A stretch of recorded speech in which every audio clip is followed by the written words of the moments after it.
Assalamualaikum warahmatullahi wabarakatuh.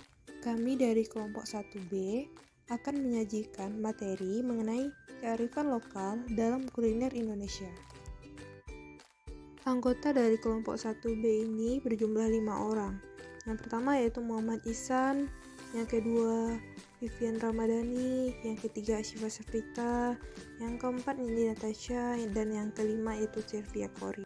3 kuliner Indonesia yang kami ambil.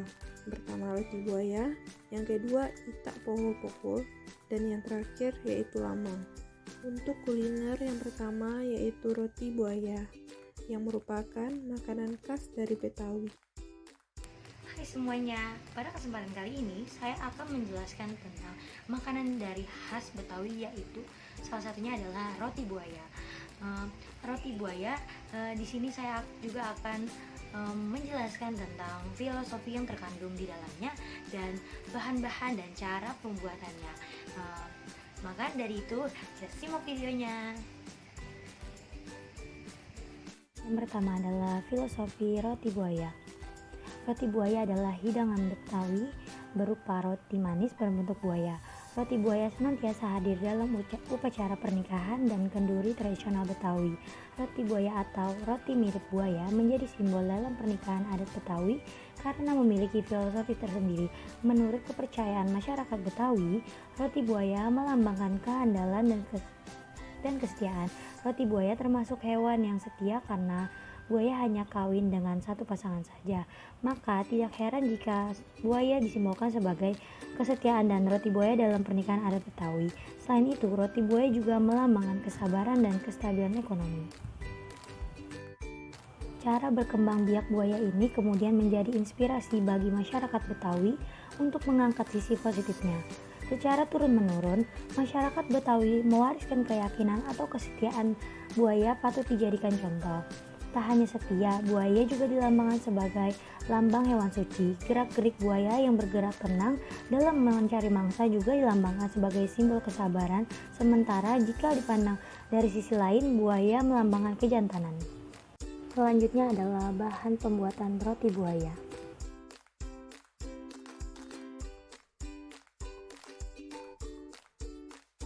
Selanjutnya adalah proses pembuatan roti buaya.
Nah, selanjutnya yaitu kuliner itak pohul-pohul.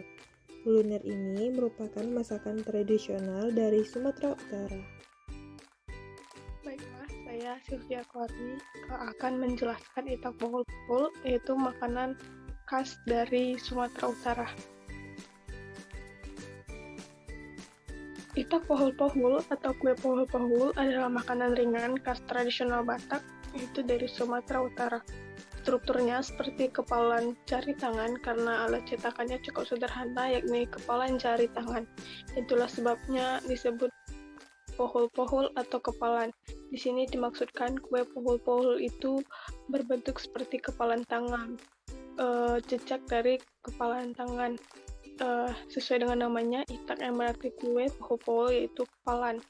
Itak pohul-pohul hadir dua jenis, namun strukturnya tetap sama, yakni yang mentah dan yang juga dikukus. Baiklah, selanjutnya itu ada bahan yang akan digunakan dalam pembuatan itak pohul-pohul, yang berupa kelapa setengah tua seperti ini, yang diparut memanjang. Kemudian ada gula merah. Gula merah ini disisir kasar. Kemudian ada garam dan bahan utama.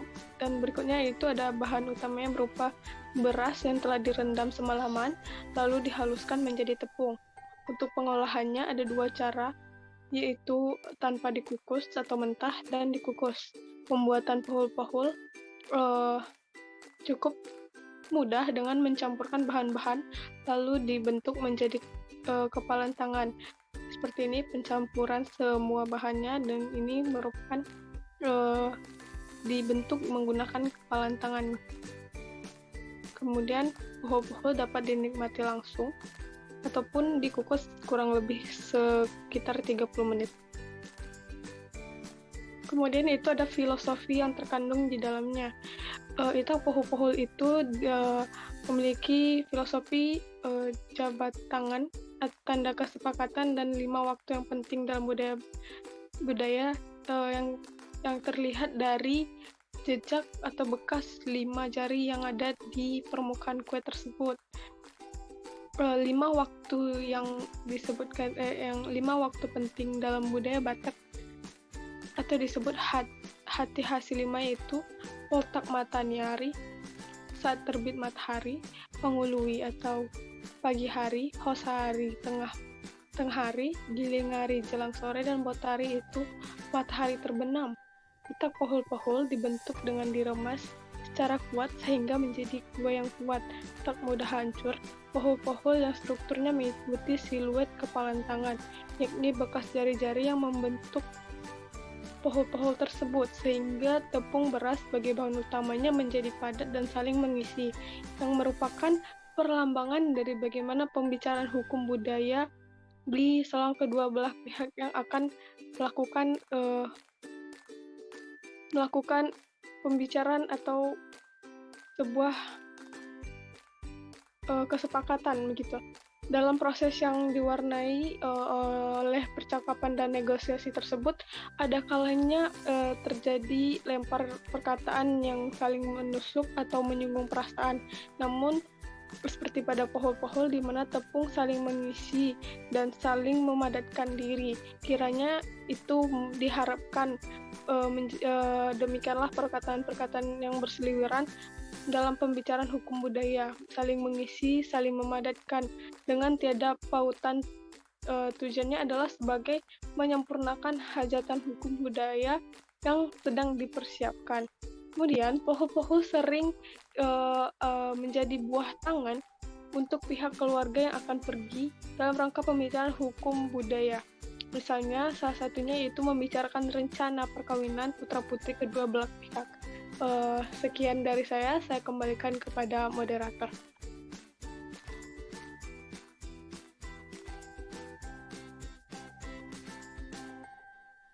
Untuk kuliner selanjutnya yaitu lamang.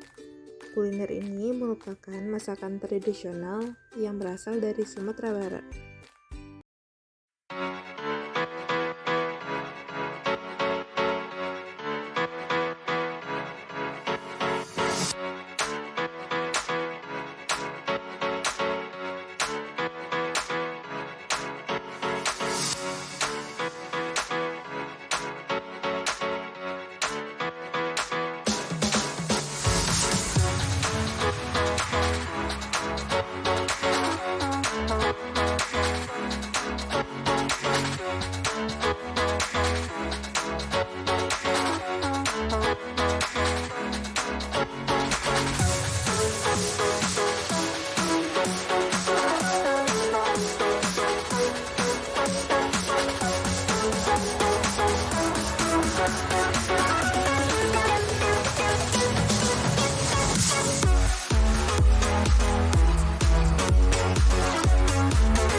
sekian penampilan kelompok kami.